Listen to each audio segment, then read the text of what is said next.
سلامونه نیکی هیلې دوستان به په اکسل کې د ډیټابیس جوړولو هغه اساسي درس شروع کړو او دینه وروسته چې نور کوم موضوعات دي هغه به هم د ډیټابیس د تنظیمولو جوړولو او خپل ډیټا منظم ساتلو لپاره چې کوم تخنیکونه پکار دي یا فنکشنونه پکار دي هغه به ورو ورو ورپسې وایو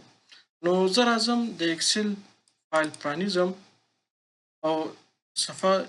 لویوم نو اوس تاسو ګورئ چې دلته ماته بلانک ورک بوک لیکلی دی زه کولی شم یو نوی د حساب دپاره یو نوی کتاب دلته پرانیزم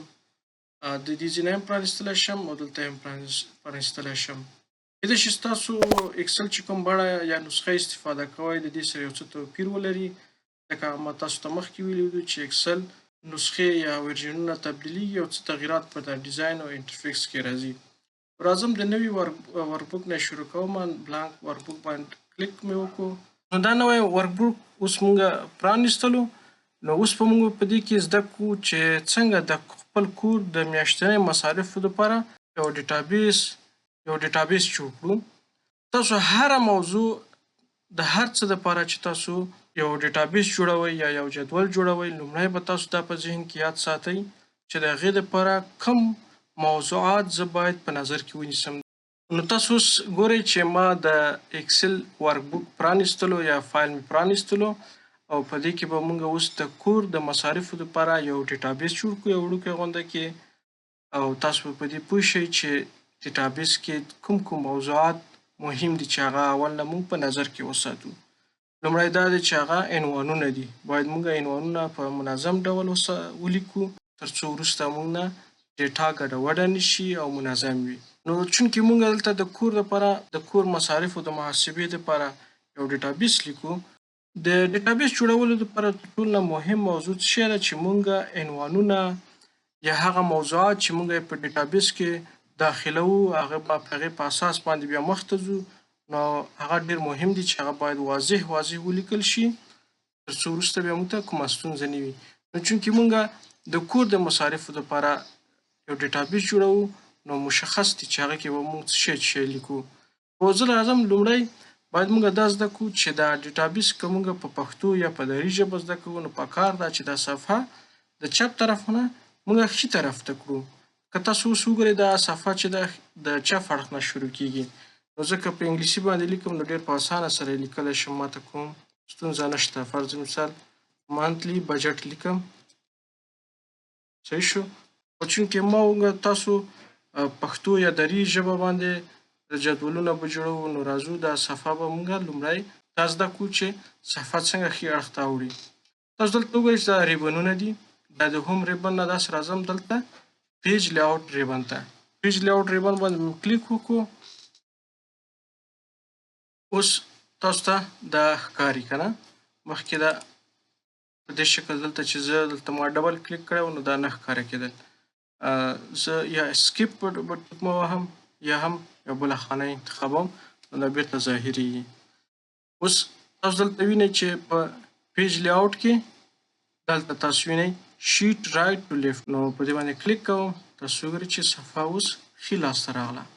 نو زه اوس په اسانۍ سره پښتو باندې هم لیکلی شم لومړی راځم ژبه تغییروم اوس لیکم میاشتني مصارف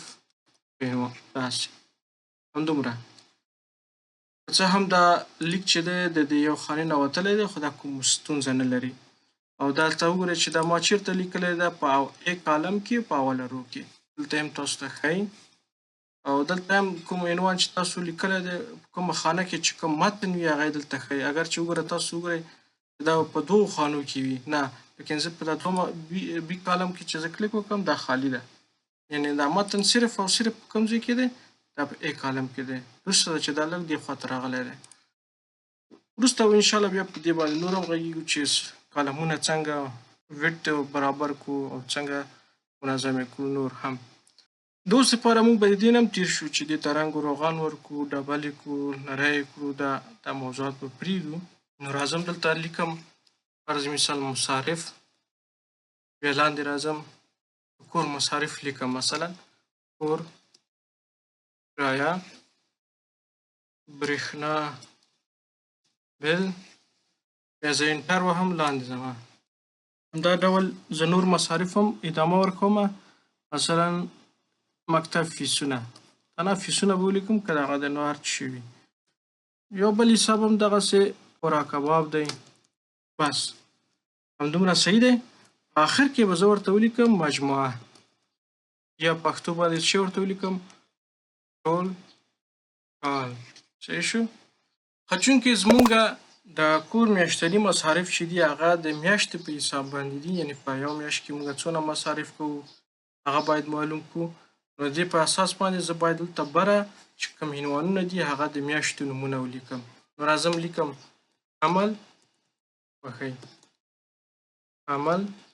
بیا د بلې خانې ته راغلم ساور. نو دا نومونه ما ولیکل او بیا راځم دلته د دې میاشتو په آخر کې یو ځلې بیا ټولټال یا مجموعه لیکم. په دې اساس باندې ځکه چې مونږ به اول دلته که دلته مونږ ټوټال لیکلی مجموعه، نو دا به د یوې میاشتې هغه ټوټال یا مجموعه مونږ ته معلوم شي. او که دلته مونږ چې دغه ټوټال لیکلی دی دا به د یوې برخې د دریو میاشتو مجموعه مونږ ته وښیي چې د کور کرایه درې میاشتو څونه شوله، برېښنا بیل څونه شو، فیسونه څونه شول، خوراکه څونه شوه. په دې اساس باندې بیا مونږ کولی شو په اسانۍ سره هر رقم ډیټا چې وغواړو هغه ترېنه وباسو. خلاصه یې مثلا د کور څونه کرایه راځي په درې میاشتو کې یا یو کال کې، همداسې د برېښنا فیسونه او دا نور معلومات. انشاءالله په بله ویډیو کې به مونږ دلته محاسبه هم شروع کړو چې دا څنګه ټوټل کیږي. اوس لپاره تاسو دونه وکړئ چې تاسو صفحه پرانیزئ او په صفحه کې بیا راشئ پیج لیاوټ ته، او پیج لیاوټ کې دلته د صفحه ښیت اړخ ته کوئ او دغه عنوانونه تاسو په دې ډول باندې ولیکئ. انشاءالله په بله ویډیو کې به مونږ بیا نور موضوعات ووایو او دا موضوعات به راته نور هم جالب شي. ښې چارې.